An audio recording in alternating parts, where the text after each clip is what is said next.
Rabbil alamin wassalatu wassalamu ala asyrafil anbiya'i wal mursalin wa ala alihi wa sahbihi ajma'in. Subhanaka la ilma lana illa ma 'allamtana innaka antal alimul hakim. Rabbi shrah li sadri wa yassir li amri wahlul 'uqdatam min lisani yafqahu qawli. Amma ba'd. Alhamdulillah ala ni'matil Islam, alhamdulillah ala ni'matil iman wa kafa biha min ni'mat.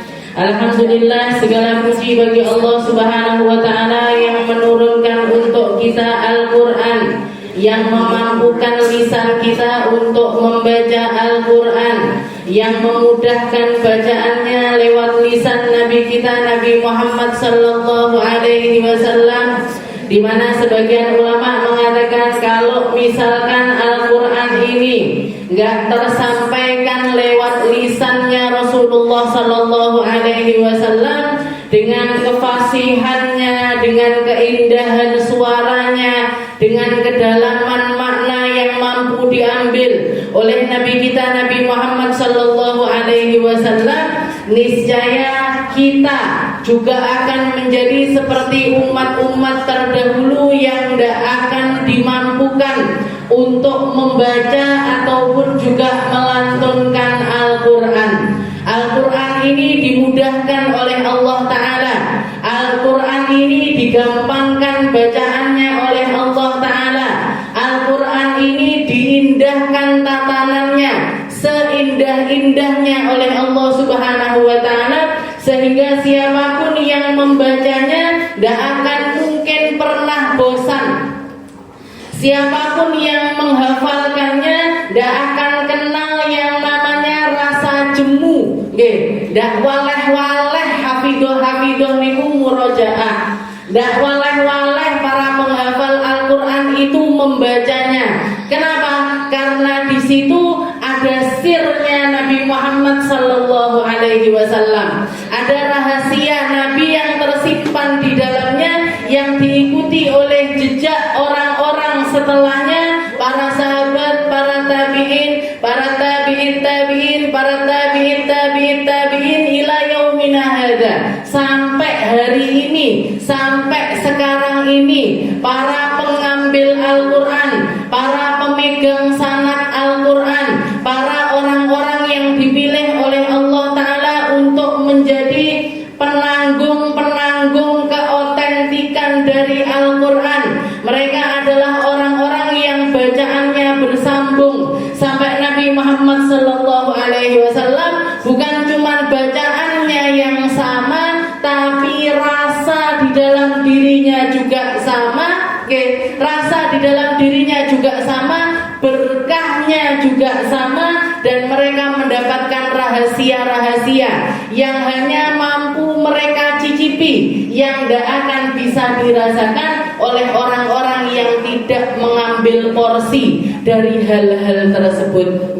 Makanya para penghafal Al-Quran itu dikatakan oleh para ulama-ulama kita, mereka itu bahkan dijanjikan oleh Nabi Muhammad sallallahu alaihi wasallam menjadi salah satu pertanda dari datangnya hari kiamat, yaitu ketika Al-Quran ini tulisannya dihilangkan oleh Allah Subhanahu wa Ta'ala. Sebelum mushaf tulisannya hilang, sebelum Al-Quran sudah tidak ada lagi untuk bisa dibaca, sebelum itu para penghafal Al-Quran diambil semuanya oleh Allah Subhanahu wa Ta'ala. Kalau jenengan sampai sekarang masih ketemu sama penghafal Al-Quran, saya kenal sama penghafal Al-Quran, insya Allah kiamatnya saya atuh. Insya Allah masih lama. Masih lama, insya Allah masih lama kiamatnya. Kalau di sekitaran kita masih kita dengar madrasah-madrasah yang dipakai untuk menghafal Al-Quran. Kalau kita masih ketemu sama pondok-pondok pesantren yang di situ basicnya atau sesuatu yang menjadi kewajiban di dalamnya adalah menghafal Al-Quran, maka itu insya Allah kiamat seadoh. Jadi silahkan punya anak yang banyak, silahkan punya cucu yang banyak, silahkan jadi orang-orang yang punya generasi-generasi terbaik untuk membanggakan Nabi kita Nabi Muhammad sallallahu alaihi wasallam. Ngambil dari perkataannya Nabi, fa inni mubahin bikumul umam yaumal qiyamah. Saya itu nanti akan paling berbangga karena banyaknya umat yang ada pada diri agama Islam, karena banyaknya umat yang diselamatkan sama Nabi, karena banyaknya umat yang minum dari telaganya Nabi, karena banyaknya umat yang masuk ke dalam surganya Allah Subhanahu wa taala. Nabi Muhammad berbangga dengan umatnya. Kira-kira umat yang dibanggakan sama Nabi Muhammad ini yang banyak tok apa sing banyak tur apik nggih? Banyak sama apik, Bu. Nggih, ini umatku sing hafal Quran. Iki umatku sing ahli sedekah. Ini umatku sing ahli sholat. Ini umatku yang ahli ilmu. Ini umatku yang ahli kebaikan. Ini umatku yang ahli senyum. Ahli kabeh, nggih, ahli kabeh. Lek umate Nabi tapi tukang metutut, ora gelem serawung, yo ora gelem ngaji, yo ora seneng salat, yo ndak seneng poso, yo ora sedekah, nggih, niku ondel-ondel.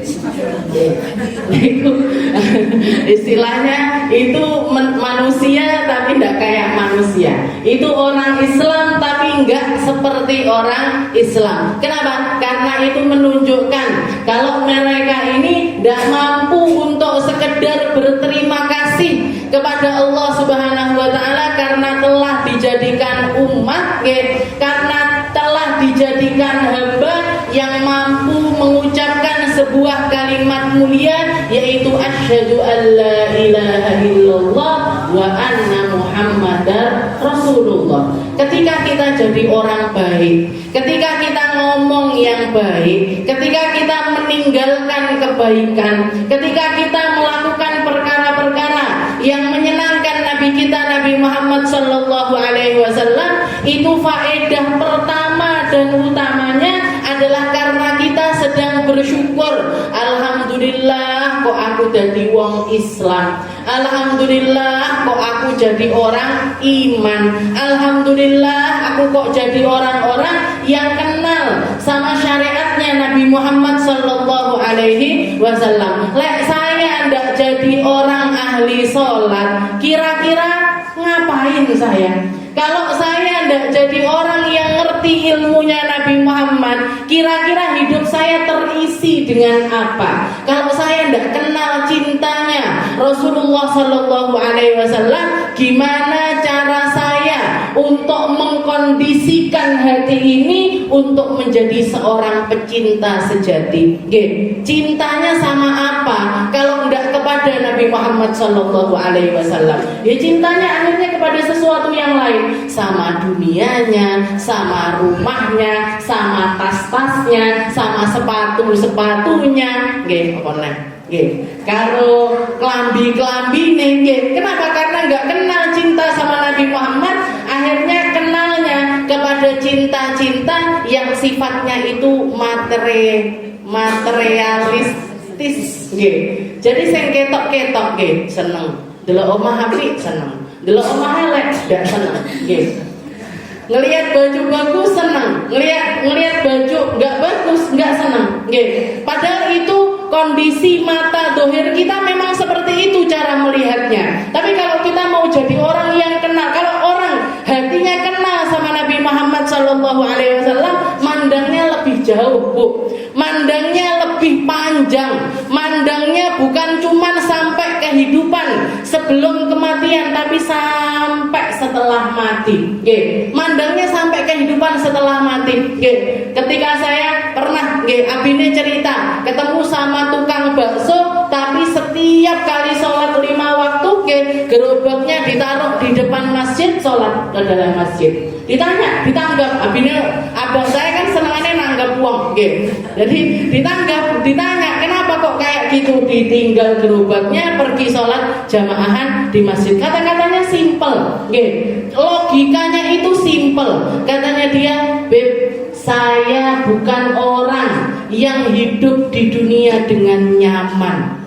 Ekonomi saya sulit, kadang-kadang arep bayar SPP anak sik mumet, arepe masak bojone ora enek makanan di dapur dan lain sebagainya. Hidup saya di dunia mungkin sulit, tapi jangan sampai kehidupan setelah mati saya itu juga sulit.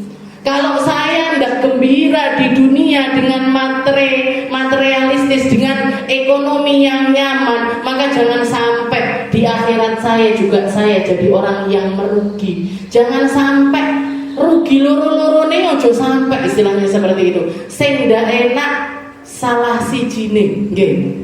Tapi jangan sampai yang di akhirat, nggih. Istilahnya ndak enake aja sing ning akhirat. Ning donya ndak enak ndak apa-apa, nggih. Di dunia ndak enak ndak apa-apa. Di dunia sulit ndak apa-apa. Di dunia susah ndak apa-apa. Tapi jangan sampai kuburan kita susah, mahsyar kita susah, timbangan amal kita susah, hisab kita susah, melewati siratnya kita susah, jangan sampai, nggih. Karena kalau kita mau melihat secara luas, nggih, semua yang Allah Subhanahu wa taala berikan kepada manusia ini semuanya adil.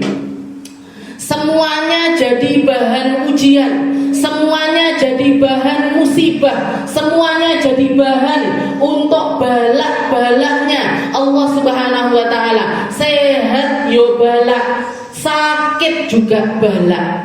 Balak itu ujian, sehat itu ujian. Banyak orang ketika sehat tidak merasa kalau sehat itu adalah ujian, sehingga mereka melakukan apapun yang mereka inginkan dalam sehatnya. Mumpung saya enom, ngombe-ngombe. Mumpung saya enom, judi-judi. Mumpung saya enom, joget-joget sana sini dan lain sebagainya. Lupa kalau mudanya itu dari Allah, lupa kalau sehatnya itu dari Allah, lupa kalau longgarnya harta itu juga dari Allah. Banyak orang tidak sadar. Makanya Allah Subhanahu wa taala kalau mengibaratkan di dalam Al-Qur'an, fa'ammal insanu idza mabtalahu rabbuhu fa'akramahu wa na'amahu fayaqulu rabbi akraman. Ketika mereka diberi sama Allah Ta'ala masalah rezeki, masalah sesuatu yang nampak, masalah sesuatu yang kelihatan, kok mereka dikasih banyak sama Allah Ta'ala, mereka menganggap, oh Tuhan saya lagi sayang sama saya, Tuhan saya lagi sayang kepada saya. Tapi kebalikannya, kalau misalkan mereka faqaddara alaihi rizqahu fayaqulu rabbi ahanan. Kalau lagi diuji dengan keseretan, dengan kesulitan, mereka menganggap kalau Allah sedang menghinakan dirinya.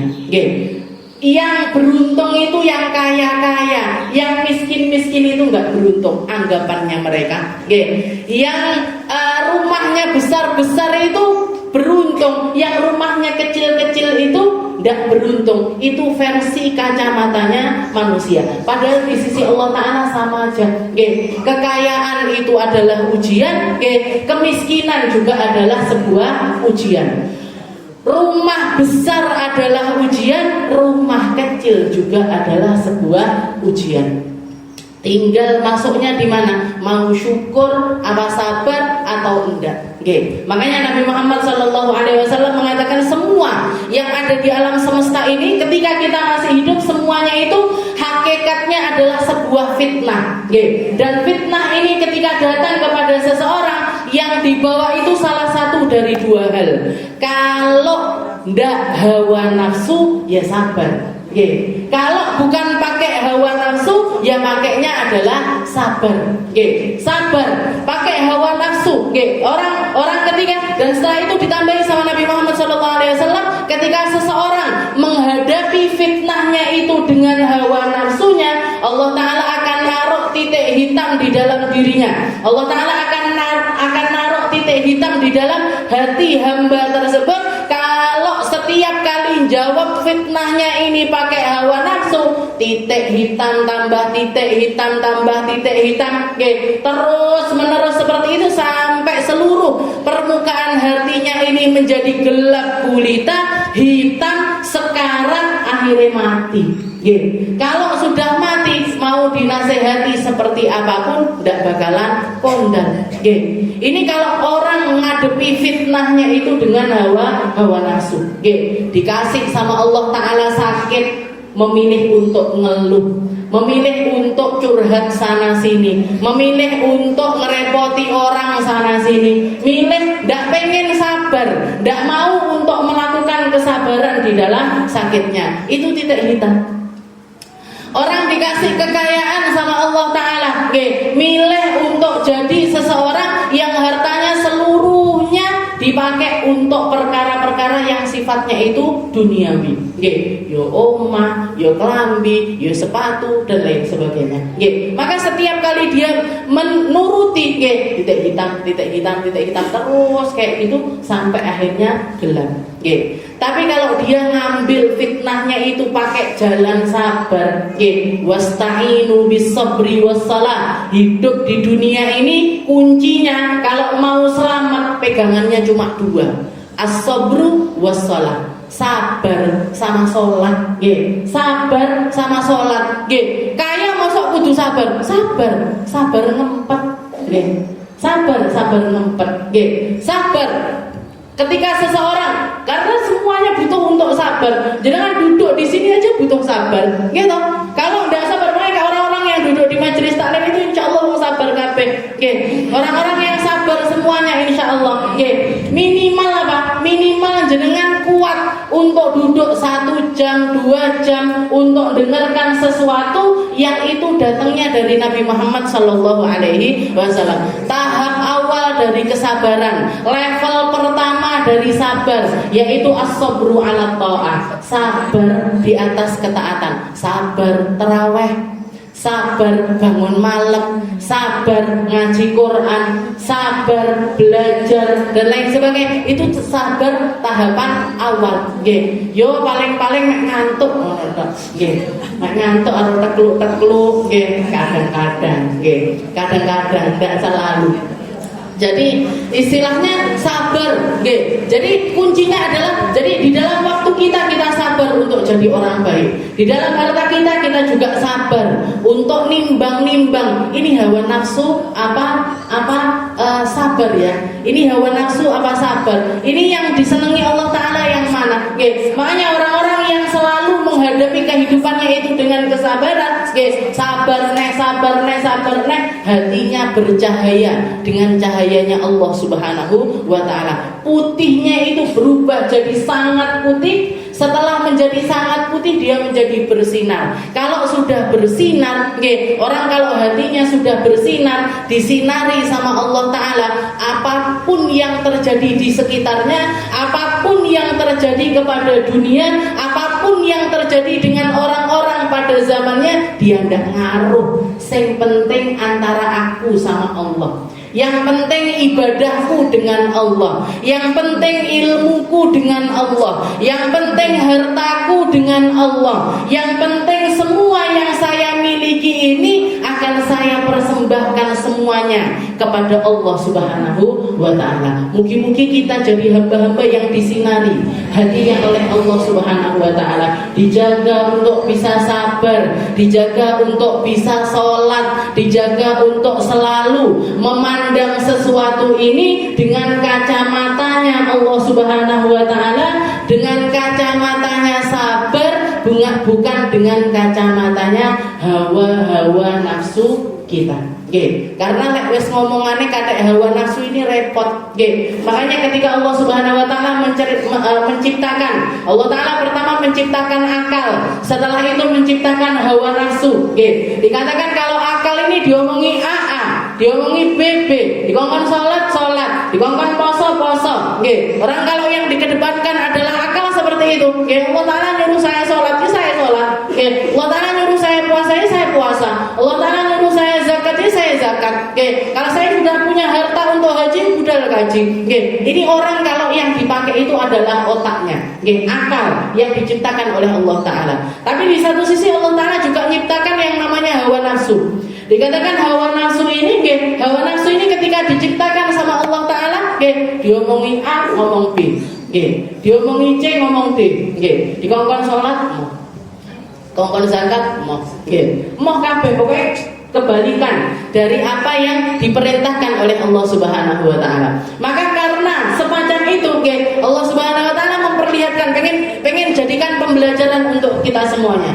Diceritakan sama Rasulullah SAW, akhirnya si hawa nafsu ini dicemplungkan sama Allah taala ke dalam neraka. Dimasukkan, diuji dengan neraka. Neraka dengan panasnya neraka. Diuji di tempat yang luar biasa panas. Luar biasa panas. Keluar setelah berada di dalam neraka bertahun-tahun, dikeluarkan lagi sama Allah taala, ditanya, man ana wa man anta, siapa saya dan siapa kamu? Katanya hawa nafsu, ana yo ana, ente yo ente. Saya ya saya, kamu ya kamu. Kalau akal ketika ditanya sama Allah taala, man ana wa man anta, siapa saya dan siapa kamu, maka dia menjawab, ana abdu wa anta rabbi, saya adalah hambamu dan engkau adalah Tuhan saya. Tapi hawa nafsu enggak, saya ya saya, kamu ya kamu. Dilempar lagi sama Allah taala masuk ke dalam neraka, tapi bukan versi panas tapi versi dingin. Ditaruh di tempat yang luar biasa dingin. Bertahun-tahun dikeluarkan lagi sama Allah taala, man ana wa man anta, siapa saya dan siapa kamu? Jawabannya tetap ana yo ana, ente yo ente. Saya, kamu. Ini hawa nafsu. Ndak kondal, pakai panas ndak kondal, pakai dingin juga ndak kondal. Akhirnya dilemparkan lagi sama Allah taala, masukkan ke dalam neraka yang di situ isinya adalah kelaparan. Jadi dilaparkan, dihauskan selama bertahun-tahun. Begitu keluar ditanya sama Allah taala, man ana wa man anta. Maka jawabannya, ana abdu wa anta rabbi. Saya adalah hamba dan engkau adalah Tuhan saya. Makanya puasa ini dijadikan syariat oleh Allah Subhanahu wa taala agar kita bisa mengendalikan hawa nafsu. Jadi semua hal itu punya kendalinya. Bahkan sesuatu yang halal sekalipun itu harus ada limitnya. Kamu sudah istilahnya kenyang-kenyang selama 11 bulan.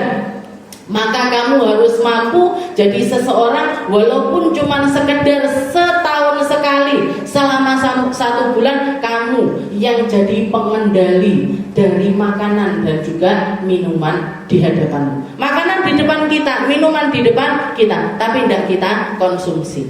Bahkan wudu, kumur-kumur tidak dilek, sudah masuk ke dalam mulut. Ini apa yang bikin dia itu mencegah dirinya untuk tidak nelen air itu tadi, padahal haus luar biasa, padahal nggak minum dari pagi sampai petang. Apa yang bikin dia itu seperti itu? Iman. Hawa nafsunya yang sudah terkendali dengan lapar dan juga dengan haus. Itu syariatnya Allah Subhanahu wa taala. Kita lanjutkan pembahasan kita di dalam surat Al-Maun. Ini adalah pertemuan terakhir kita di bulan Ramadan. Kita selesaikan di dalam surat Al-Maun. Ramadan ini untuk orang surat, Al-Kautsar sama surat Al-Maun, tapi yo ndak popo. Sing penting manfaat. Yang penting tengah sholat itu kita jadi ada rasa surat Al-Kautsar itu loh yang minggu kemarin diceritakan sama Kak Minah. Jangan manggil saya nama tuh Ustazah Minah. Jadi mau manggil apa istilahnya, itu loh surat Al-Kautsar yang kemarin dibahas. Yang ini Al-Maun, surat yang kemarin itu dibahas. Ngerti-ngerti masih yo titik. Ngerti-ngerti masih yo akeh sing lali. Tak pokok. Sing penting ada pembelajaran. A'udzubillahi minasyaitonirrajim. Bismillahirrahmanirrahim.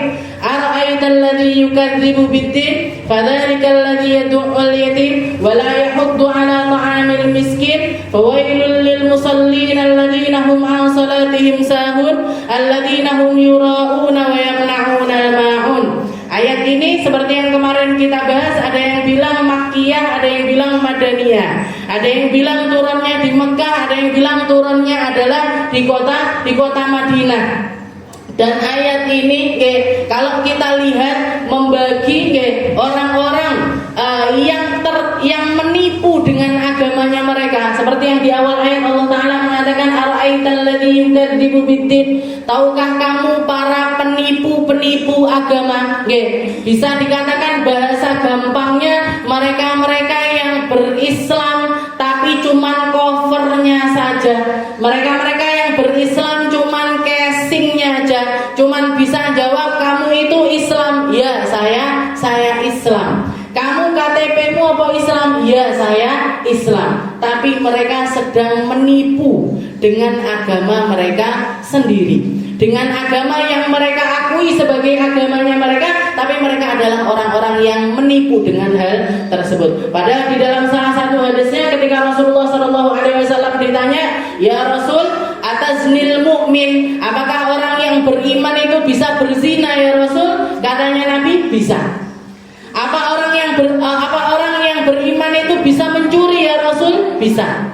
Apakah orang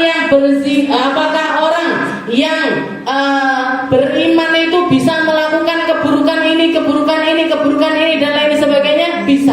Oke. Tapi ketika sahabat itu bertanya, atakdzibul mu'min ya Rasul, apakah ada orang Islam, apakah ada orang iman yang berbohong wahai Rasul? Maka Rasulullah mengatakan enggak. Orang Islam enggak mungkin berbohong. Orang Islam enggak mungkin jadi orang yang pendusta. Itu yang dikatakan oleh Rasulullah SAW. Jadi kalau Allah Ta'ala mengatakan ara'aital ladzi yukadzibu biddin, ara'aita, tahukah kamu? Di sini pakainya huruf istifham. Jadi Allah Ta'ala bukan sedang nanya kepada kita, enggak, tapi Allah Ta'ala sedang nanya untuk memberitahu sesuatu kepada kita. Jadi pertanyaannya untuk memahamkan kita, pertanyaannya untuk mancing kita ngeh dengan apa yang ingin Allah Subhanahu wa Ta'ala sampaikan di ayat-ayat berikutnya. Ara'aital ladzi yukadzibu biddin, tahu enggak kamu orang-orang yang sedang menipu dengan agama mereka? Bahasa gampangnya, tak kasih tahu ya, para munafik agama. Tak kasih tahu ya, mereka-mereka yang Islamnya itu cuman luarnya saja. Tak kasih tahu ya, mereka-mereka yang Islamnya cuman bisa ngomong aja tanpa ada buktinya sama sekali di hadapan Allah Subhanahu wa Ta'ala. Ara'aital ladzi yukadzibu biddin. Dilanjutkan jadi ketika kita perhatikan ara'aital ladzi yukadzibu biddin fadzalikal ladzi yad'ul yatim wa la yahuddu 'ala ta'amil miskin fawailul lil musallin alladzina hum an salatihim sahun walladzina hum yura'una wa yamna'una al-ma'un. Kalau kita perhatikan contoh yang dicontohkan oleh Allah Ta'ala orang-orang para penipu agama ini, separohnya ada di dalam hubungannya kepada Allah Subhanahu wa Ta'ala dan separuhnya hubungannya sama sesama manusia. Separuhnya antara hubungannya dengan Allah Ta'ala. Apa itu? Fawailul lil musallin alladzina hum an salatihim sahun. Mereka yang sholat tapi sering lupa sama sholatnya. Mereka yang sholat tapi tidak ada makna di dalam sholatnya. Mereka yang sholat tapi seringkali mengakhirkannya sampai meh metu teko wektune. Ini para penipu agama yang hubungannya antara dirinya dengan Allah Subhanahu wa Ta'ala. Di satu sisi lagi hubungannya dengan sesama mereka, alladzina yad'ul yatim, yang enggak peduli sama anak yatim, yang enggak mau ngasih makan sama orang-orang miskin, dan yang enggak mau berbagi dengan sesuatu yang remeh-remeh dari Allah Subhanahu wa Ta'ala. Hubungannya dengan harta, hubungannya dengan kepemilikan, hubungannya dengan perhatian antara sesama. Makanya benar sekali kalau misalkan para ulama kita mengatakan agama Islam ini satu-satunya agama yang tidak cuman antara hubungan hamba dengan Allah Ta'ala. Jadi sing diopeni hablum minallah wa hablum minan nas. Tali yang menghubungkan kita dengan Allah Ta'ala juga dijaga, tali yang menghubungkan kita dengan sesama kita juga dijaga. Dijaga, harus dijaga, harus jagain kita. Ara'aital ladzi yukadzibu biddin fadzalikal ladzi yad'ul yatim. Di awal tanda pertamanya adalah mereka-mereka yang enggak perhatian sama anak-anak yatim. Enggak ada perhatiannya, enggak ngambil porsi untuk ngopeni anak yatim, enggak ngambil porsi untuk memperhatikan anak yatim. Mau anak yatimnya sendiri ataupun anak yatimnya orang. Mau anak yatimnya sendiri atau anak-anak yatimnya orang-orang yang ada di sekitaran kita. Diceritakan ketika Rasulullah SAW masuk ke dalam surga. Begitu masuk, kunci surga di tangannya Nabi, dibuka sama Nabi. Begitu beliau masuk, beliau melihat ke samping kanannya, beliau disusul sama perempuan-perempuan. Sebelah kirinya disusul lagi sama rombongan perempuan-perempuan. Ditanya sama Nabi, iki wong wedok-wedok iki kok cepet menlek mlebu surga iki piye carane? Kalian ini amalnya apa? Perempuan-perempuan macam kalian ini kok bisa masuk surga begitu cepat, ini gimana? Maka mereka mengatakan, kami ya Rasul, kami adalah orang-orang yang ditinggal wafat oleh suami kami dan meninggalkan anak-anak yatim. Maka kami memilih untuk setia dengan suami kami dengan tidak menikah lagi, dan kami fokus untuk mendidik anak-anak yatim kami agar menjadi orang-orang yang berhasil dunia akhirat, yang bisa membanggakan Nabi Muhammad SAW. Jadi kalau melihat hadis, kalau melihat cerita-cerita tentang surga neraka, jangan mek kebayang-bayang wong wedok ya akeh nang neraka terus mangga. Yang dikeluar-keluarkan kan itu wong wedok nang neraka, wong wedok nang neraka. Sing cepet dhewe mlebu surga ki wong wedok lho. Yang paling cepet masuk surga juga. Jadi bahkan sebelum siapapun baru buka nabinya Rasulullah melangkah sekali, mereka udah lari berhamburan. Dan itu bukan 1, 2, ratusan orang, ribuan orang, dan semuanya perempuan belayu kabeh masuk ke dalam surga. Ternyata adalah para perawat anak-anak yatim, terkhususnya adalah anak yatimnya mereka sendiri.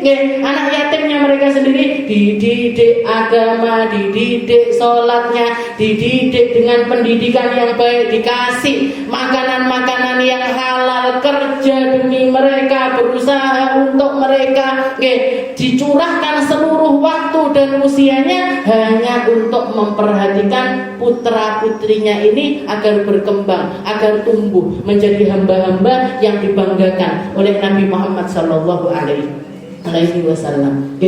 Jadi memperhatikan anak yatim ini tidak harus anak yatimnya orang, dan tidak harus istilahnya aku lek ngopeni anak nambah ngopeni anak selain anak-anak kita kayaknya ndak kuat. Tidak harus kita ngopeni semuanya tentang mereka, enggak. Tapi ada perhatian kita kepada mereka. Bocah yatim iki kok didelok klambine kok elek, klambine kok enggak bagus. Wah, ada baju-baju bagus tipake anak-anakku, tak wariskan. Enggak diwariskan, tak kekne ben klambine tok rada pantes. Dilihat kok kayaknya dapurnya ndak pernah keciuman ada masakan, koyo ndak duwe beras dikirimi beras. Semampunya, mampunya ngasih 10.000, mampunya ngasih 20.000, mampunya ngasih. Kita perhatikan mereka, sekolahnya mereka di mana, sekolahnya mereka bagaimana, makannya mereka gimana, kehidupan hari-harinya mereka seperti apa, enek sing kurang-kurang apa ndak, terutama tentang apa? Terutama tentang pendidikan agama mereka. Sebagaimana kita pengen anak-anak kita jadi anak-anak yang solihah, maka kita perhatikan anak-anak yatim yang ada di sekitaran kita sudah dapat pendidikan untuk jadi anak-anak solihah apa enggak. Kenapa? Karena ujiannya mereka sangat besar. Ujiannya mereka sangat besar. Sosok inti di keluarga yang harusnya jadi imam, yang harusnya jadi pemimpin, yang harusnya benahi mereka, negur mereka, sama Allah Ta'ala. Siapa? Bapaknya.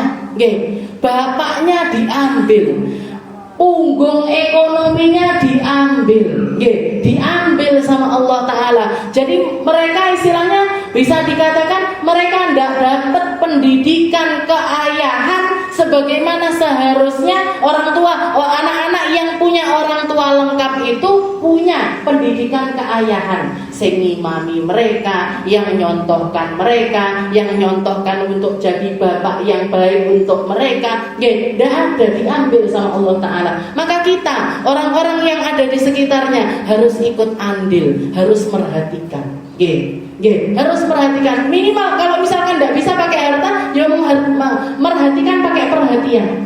Diperhatikan, iki keluhan apa ndak, iki kelambine genah apa ndak, iki sekolah yang genah apa ndak, dan lain sebagainya. Anak yatim, anak yatim ini terkhususkan untuk mereka-mereka yang ditinggal oleh ayahnya. Anak kecil, anak kecil belum balik yang ditinggal wafat oleh bapaknya. Ini namanya yatim. Kalau di kita, kalau ibunya yang meninggal namanya piatu. Kalau dua-duanya meninggal berarti yatim piatu. Sampai kapan kita merhatikan mereka? Sebagian ulama mengatakan sampai mereka balik, sebagian lagi mengatakan sampai mereka mandiri, bisa kerja, bisa produktif, bisa nyari uang sendiri. Maka ketika itu terlepas istilahnya kewajiban orang-orang sekitar untuk memperhatikan mereka. Jadi diperhatikan sampai gede.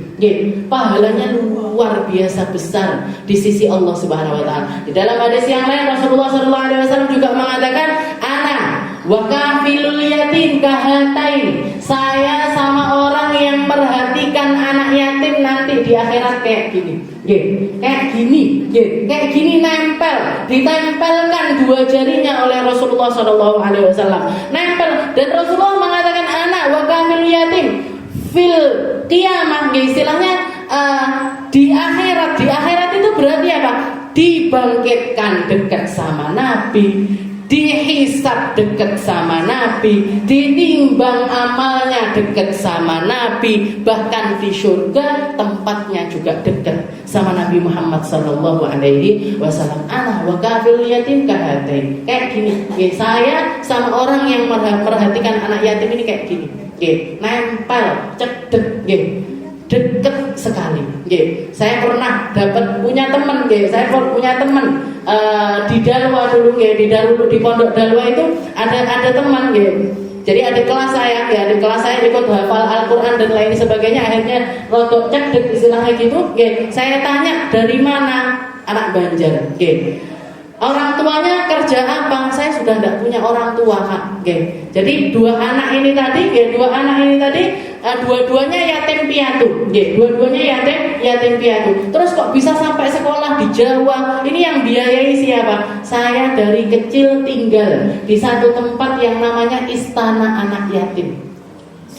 Istana anak yatim. Jadi di Banjar sana bupatinya waktu itu nggak tahu saya tahun berapa, itu mendirikan pakai uang pribadinya, pakai harta pribadinya, bangunan besar mewah kayak pesantren seperti itu, ada masjidnya, ada sekolahan TK, SD, SMP dan lain sebagainya, sampai SMA, terus di depannya itu ditulisi Istana Anak Yatim. Ada berapa anak yatim di situ? 1.000 anak yatim yang diopeni sama bupati ini tadi. Dan mereka istilahnya 1.000 orang ini tadi semuanya dari Indonesia macam-macam. Jadi ada anak Papua, ada anak NTT, ada anak Maluku, dari mana-mana ngumpul di satu tempat. Diopeni, makannya, minumnya, sekolahnya. Bahkan dikatakan setiap kali mereka lulus SMA,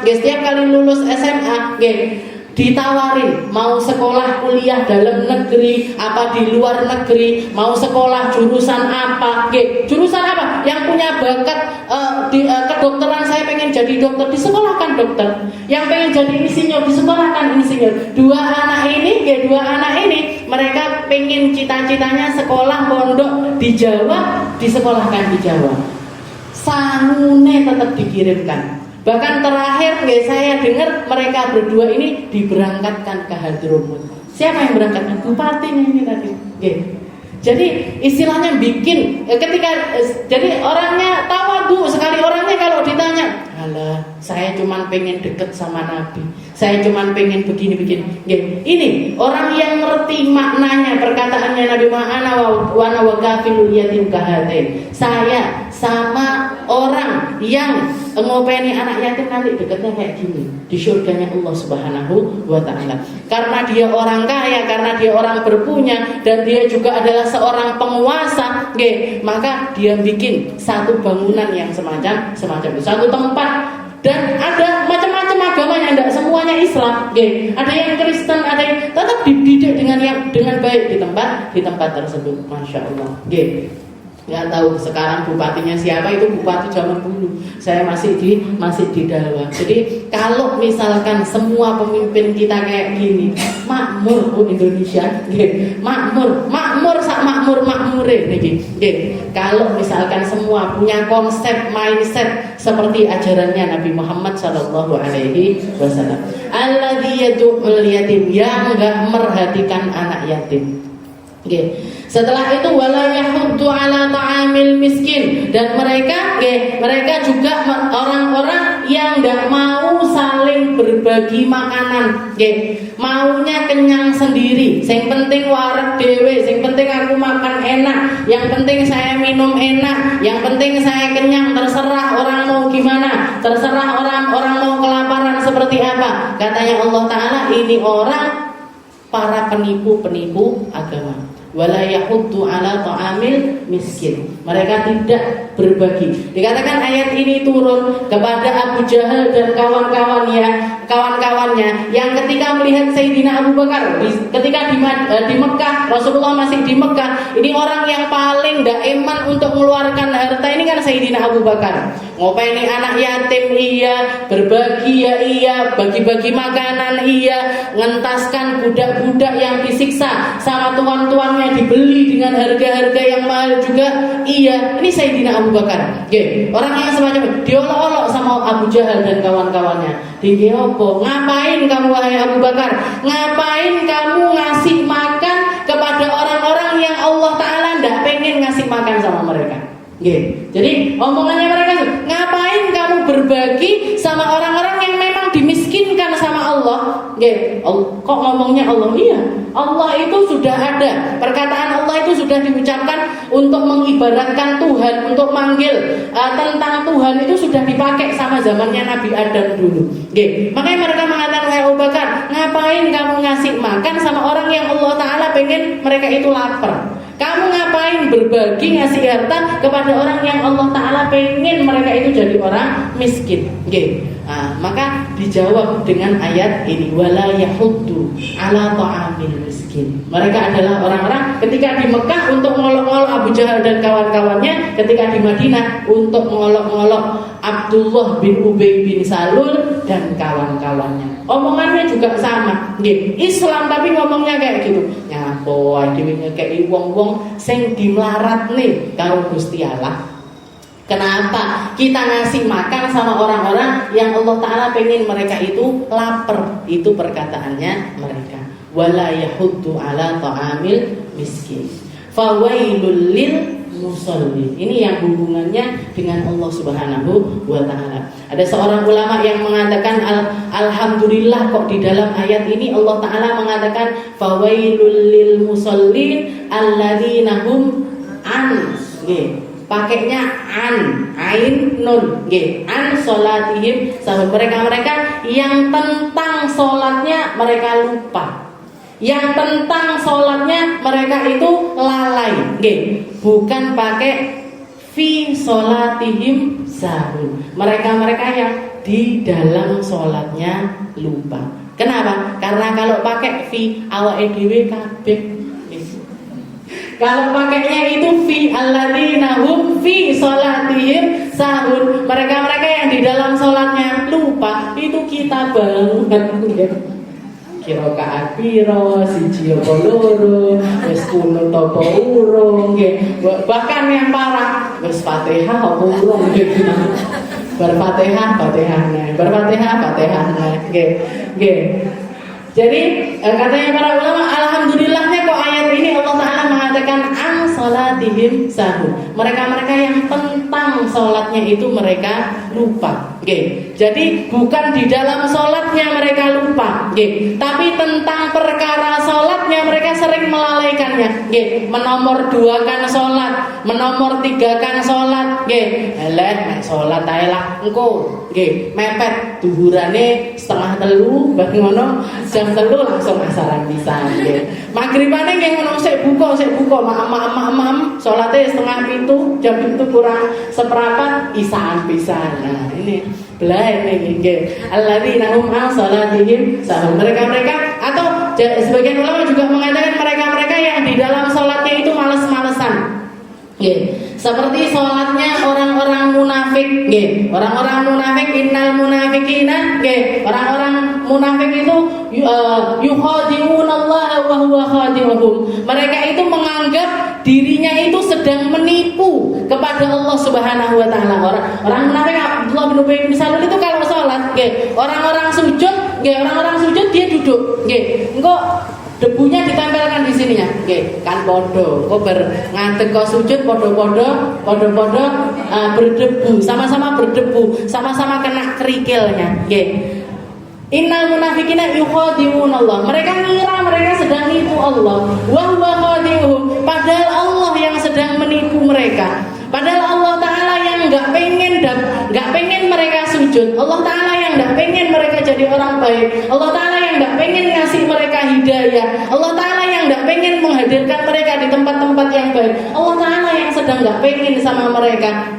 Makanya para ulama itu mengatakan kalau misalkan kita ini masih dikasih sholat, dikasih puasa, dikasih bisa zakat, dikasih bisa hadir majlis, seiso dikiran, seiso sholawatan dan lain sebagainya, kita sedang diinginkan baik sama Allah Ta'ala. Ketika banyak sekali manusia yang Allah Ta'ala tidak pengen dapat kebaikan dari mereka, Allah Ta'ala tidak pengen dengarkan doanya mereka, Allah Ta'ala tidak pengen mereka sholat, Allah Ta'ala tidak pengen mereka jadi orang baik, kita dipilih untuk menjadi golongan-golongan yang mampu melakukan kebaikan. Yukhadi'unallah wa huwa khadi'uhum. Bukan Allah yang ditipu sama mereka, mereka yang sedang ditipu oleh Allah Subhanahu wa ta'ala. Dikiranya udah jadi orang baik, dikiranya sudah selamat, dikiranya mereka ini orang-orang yang ngerti, ternyata mereka orang yang tidak ngerti. Wa idza qamu ila sholati qamu kusala yuraunan nas. Ayatnya yang mengibaratkan tentang kehidupannya orang-orang munafik itu kayak gimana sih? Kalau budal sholat males-malesan, lek budal delok kon sholat cepet, lek budal enek diskonan cepet, budal enek istilahnya yang gembira cepet sekali, yang gembira yang senang dan lain sebagainya cepet, daftarnya dhisik dhewe. Tapi lek tentang sholat, atau yang berkaitan dengan sholat ataupun yang sejalan dengan sholat, yang sejalan dengan sholat kayak apa? Kayak ini, kayak kita duduk di majelis ini sejalan sama sholat. Kita belajar sholat, kita belajar khusyuk sholat, kita belajar ngertiin tentang sholat, kita belajar memahami apa yang kita baca di dalam sholat. Sholat dan yang sejalan dengan sholat. Qamu kusala. Mereka malas-malesan, yuraunan nas. Bahkan kalau melakukannya pun mereka melakukannya untuk riya. Mereka melakukannya untuk pamer. Mereka melakukannya cuma sekedar yo wong ngono melok ngono, yo orang. Jadi naik turun, terombang-ambing, terombang-ambing. Fawailul lil musallin alladzina hum an salatihim sahun alladzina hum yuraun. Mereka-mereka yang ketika beramal, amalnya penuh dengan riya. Amalnya ini penuh dengan riya. Ini satu penyakit, satu dosa yang kelihatannya kecil, tapi luar biasa dosanya di sisi Allah Subhanahu wa ta'ala. Bahkan Nabi Muhammad SAW pernah mengatakan sesungguhnya riya itu rasanya di dalam hatinya seseorang kayak langkah kakinya semut. Orang tidak terasa kalau sedang riya. Orang tidak terasa kalau dia itu lagi beramal itu mereka sedang tidak menginginkan pandangan dari Allah Subhanahu wa Ta'ala. Ilmunya bukan untuk Allah, hartanya bukan untuk Allah, ibadahnya bukan untuk Allah, baktinya bukan untuk Allah. Yuraunan nas. Mereka nyari pandangan-pandangan manusia, nyari kedudukan di sisi manusia. Wayamnaunal ma'un. Dan yang terakhir adalah mereka-mereka yang mencegah diri untuk berbagi terhadap sesuatu yang remeh-remeh. Para ulama macam-macam pendapatnya. Yang maknanya al-ma'un ini apa? Ada yang mengatakan perkara yang biasa orang, istilahnya di dalam rumah tangga ketika kita bertetangga, ketika kita serawung sama orang, itu adalah sesuatu yang lumrah. Orang itu bagi-bagi itu lumrah.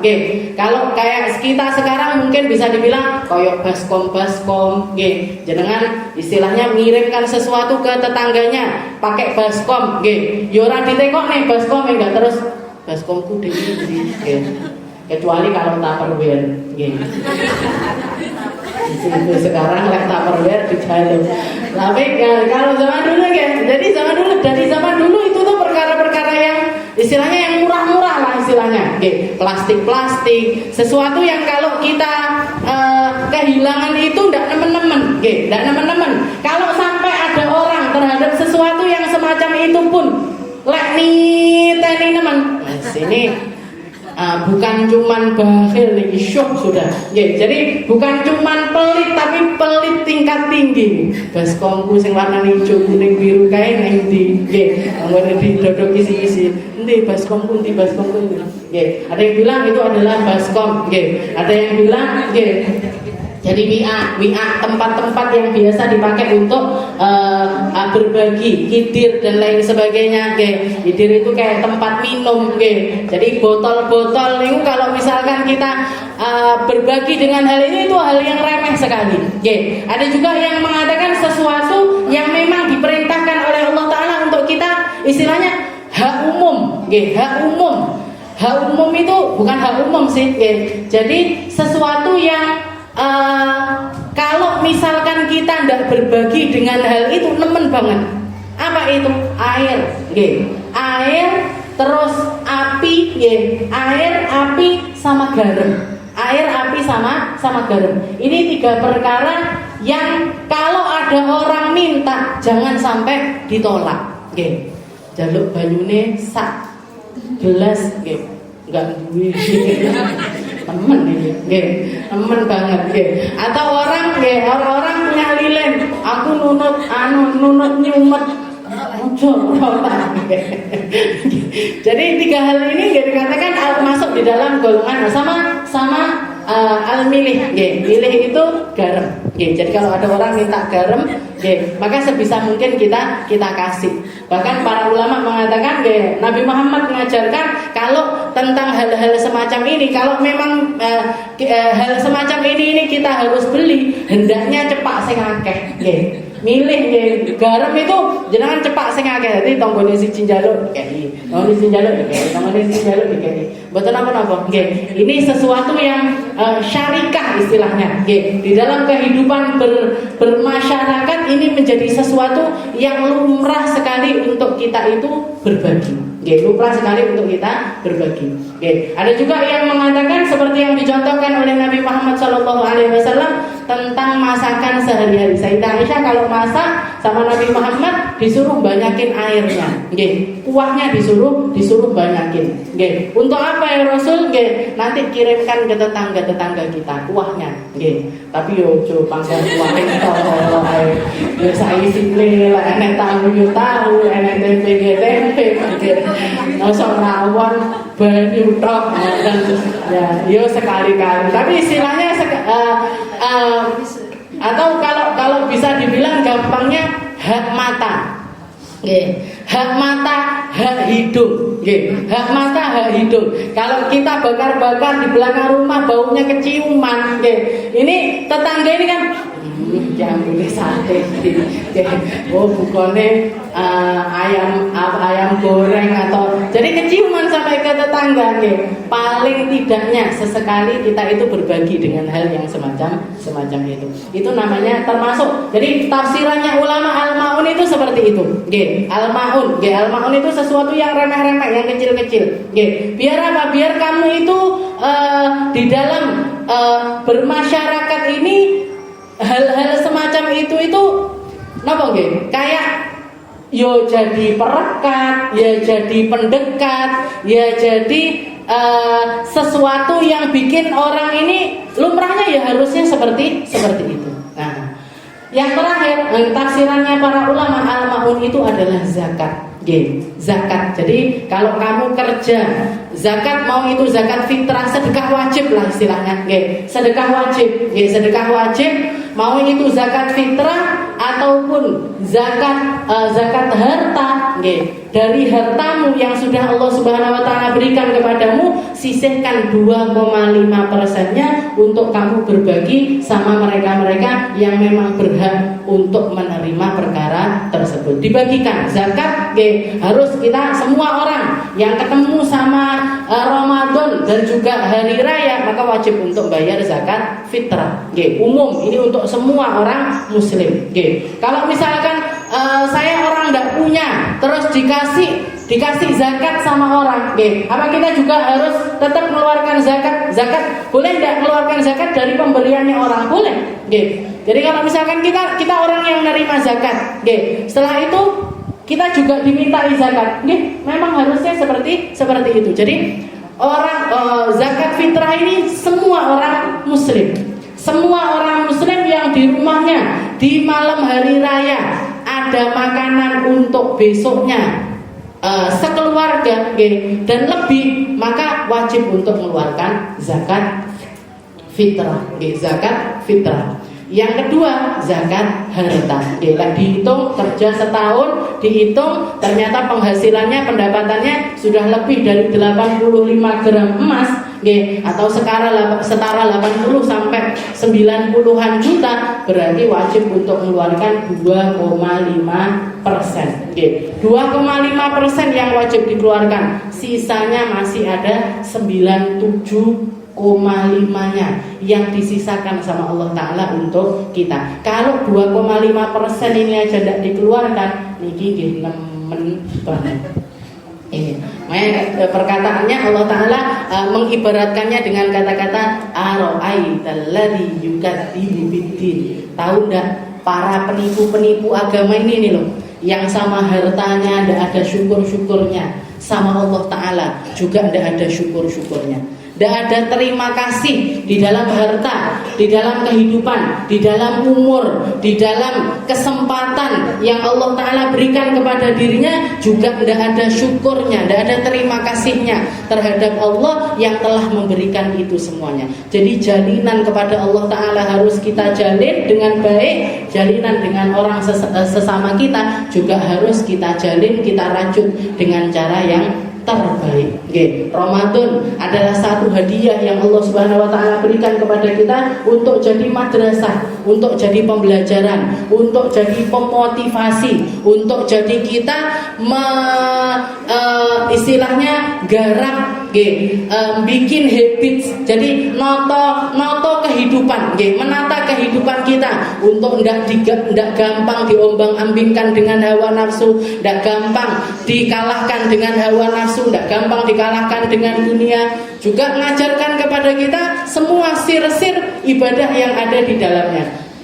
Tarawih, sahur, tadarusan dan lain sebagainya, itu adalah sesuatu yang sangat indah, sesuatu yang sangat mulia yang hanya Allah Subhanahu wa taala berikan kepada hamba-hamba terpilihnya. Mungkin-mungkin kita dikasih kesempatan untuk menyempurnakan Ramadan, dikasih kesempatan untuk memperindah Ramadan, dikasih kesempatan untuk memperbaiki Ramadan, dikasih kesempatan untuk nambah ibadah-ibadah di bulan Ramadan ini, sehingga Ramadan kita menjadi Ramadan yang paling dicinta sama Allah, paling diridhoi sama Allah, paling dirahmati sama Allah. Dan dan semoga kita dipertemukan dengan Ramadan berikutnya lagi, Ramadan berikutnya lagi dalam keadaan sehat walafiat, dalam keadaan tetap iman dan Islam, dalam keadaan yang sebaik-baiknya keadaan. Dan semoga teman-teman kita, keluarga kita, orang-orang yang kita kasihi, yang sudah mendahului kita, semoga sama Allah Ta'ala juga dikasih berkahnya Ramadan,